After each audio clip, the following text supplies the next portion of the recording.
Hello friends, इस video में हम लोग पढ़ेंगे what did liberalism stand for. उदारवादी राष्ट्र के क्या मायने थे या उदारवादी किस तरह के थे। हम कह सकते हैं बहुत लोग लिबरलिज्म या रेडिकल्स ये सब चीज़ के बारे में नहीं समझ में आता हो, तो उदारवादी जनरली कौन है? तो सब ये उदारवादी अगर आपको और डीप जाना है तो 9th में आप देखेंगे, उसका एक अलग से डिफिनेशन है। तो सबसे पहली बात, in early 19th century Europe were closely allied to the ideology of liberalism. तो 19वीं सदी में जो यूरोप में है जो है वो एक, आप कह सकते हैं कि उस समय लिबरल नेशनलिज्म की भावना जो है वो पूरी तरह से फैल चुकी थी। अब लिबरल नेशनलिज्म है क्या? तो जनरली ये क्या थे, उदारवादी लोग थे। उदारवादी मतलब हो गया एक तरह से कि पुरानी भावनाओं को चेंज करना चाहते, जो जातिगत परंपरा थी वो चेंज करना चाहते थे, ठीक है, और अपने देश को या राष्ट्र को विकास की ओर अग्रसर होते हुए देखना चाहते थे। तो 19वीं सदी में तो वो भावनाएं पूरी फैल चुकी थी। और the term liberal derives from the Latin roots, liber meaning free, ठीक है। तो इसका मतलब ये दो शब्द, और लिबर का जो लैटिन वर्ड से उससे डिराइव हुआ, उसका मतलब होता है फ्री।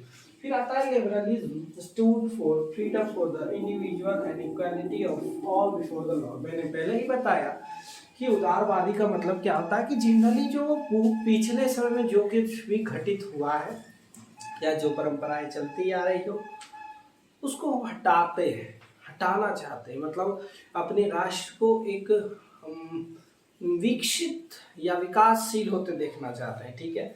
तो उसमें से इन लोगों का जो मांग था वो क्या था कि सबसे पहले तो एक सबको इक्वल लॉ मिलना चाहिए, ये नहीं कि असमानता का कानून, ठीक है, जो आप कह सकते हैं। और इक्वालिटी बिफोर लॉ इंडिविजुअल है। और फिर कह सकते हैं कि आप पहली बात तो समान लॉ होना चाहिए सबके लिए, कानून अलग होना चाहिए, ठीक है। और कानून क्या, कैसा, समान, सबके लिए समान ही कानून होना चाहिए। ऐसा नहीं कि उसको 4 रोटी ज्यादा खाने के लिए मिल रहा है और हमको 4 रोटी कम। फिर आता है कि it emphasis the concept of government by consent. तो इसमें क्या था ना कि ये सब एक गवर्नमेंट, एक सरकार की मांग करते हैं। किस तरह की सरकार? तो कॉन्स्टिट्यूशनल होना चाहिए और आपका नियम कानून के अनुसार चलना चाहिए, ठीक है। फिर आता है कि constitution and representative government for parliament. मैंने पहले ही बताया कि ये लोग चाहते थे कि हमारी एक सरकार हो और वो कॉन्स्टिट्यूशनल, ये नहीं कि सरकार का जो मना है वो करे, नहीं, कॉन्स्टिट्यूशनल हो। और फिर क्या होता है कि पार्लियामेंट भी ये लोग अपनी मांग कर रहे थे या जान खोजते हैं। The right to vote and to get elected was generated exclusively to property owning men। और एक चीज, आप मेरिट और डिमेरिट दोनों चीज यहाँ से निकल जाता है कि इनका जो मानना था कि सभी लोगों को वोटिंग राइट्स होना चाहिए, लेकिन सभी लोगों में कौन आते हैं? तो पहली बात तो पुरुष, उसमें भी कौन से पुरुष, कैसे पुरुष? तो जिसके पास प्रॉपर्टी हो, पैसा, धनी हो, धनी वर्ग के लोगों के लिए ऐसा किया जा रहा था। तो ये भी तो एक तरह से मतलब कह सकते हैं कि गलत चीज था। तो यहाँ से इसका डिमेरिट निकल के बस एक आ रहा है। दूसरी चीज है कि man without property and all women were excluded from political rights. तो जितने भी महिलाएं हैं या पुरुष हैं वो सब जो है इन वोटिंग राइट से बाहर रखे जाए, इसको वोटिंग राइट्स नहीं दिया जाए। वोट देने का अधिकार, अपने सरकार को चुनने का अधिकार, मतदान का अधिकार, ये नहीं मिलना चाहिए। किनको? तो कम पैसे वाले लोग और महिलाओं को। फिर आता है कि women and non property man and women organise opposition movement demanding equal political right.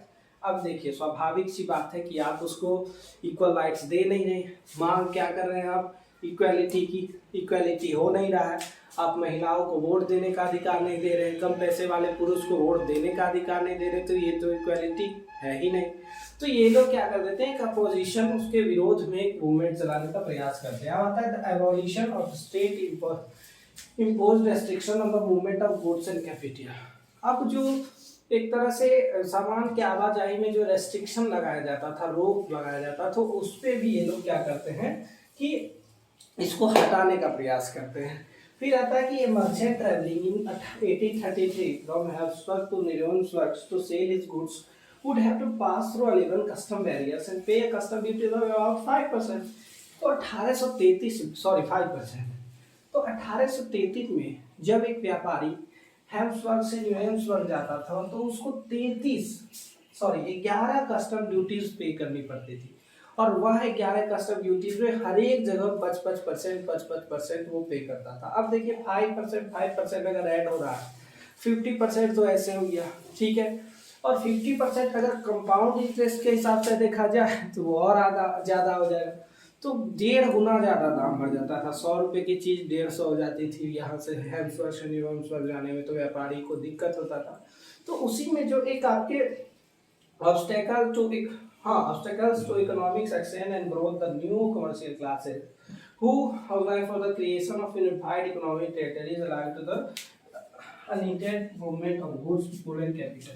तो पहली बात यह है कि वाणिज्यिक और अर्थशास्त्री जो थे वो क्या चाह रहे थे कि यहाँ पर व्यापार हो, व्यापार में आवाजाही की छूट हो, और कोई भी स्वाभाविक है, कोई भी देश आज आपका अगर क्या कर सकते हैं वो है विकसित है, तो वो व्यापार उसमें हुआ है, लोग कर देंगे, बाहर से सामान आएगा, बाहरी देश से एक्सपोर्ट होगा, इंपोर्ट होगा, तभी वो विकसित होगा।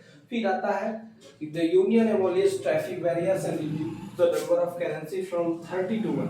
और जो यूनियन बना वो क्या किया, जो बैरियर्स था, आने जाने का जो बैरियर्स लगाया गया था रोक टोक, उसको खत्म कर दिया गया, और करेंसीज मैंने पहले ही बताया था कि बहुत सारी चलती थी, तो यहाँ 30 से कम करके 2 करेंसीज कर दी गई।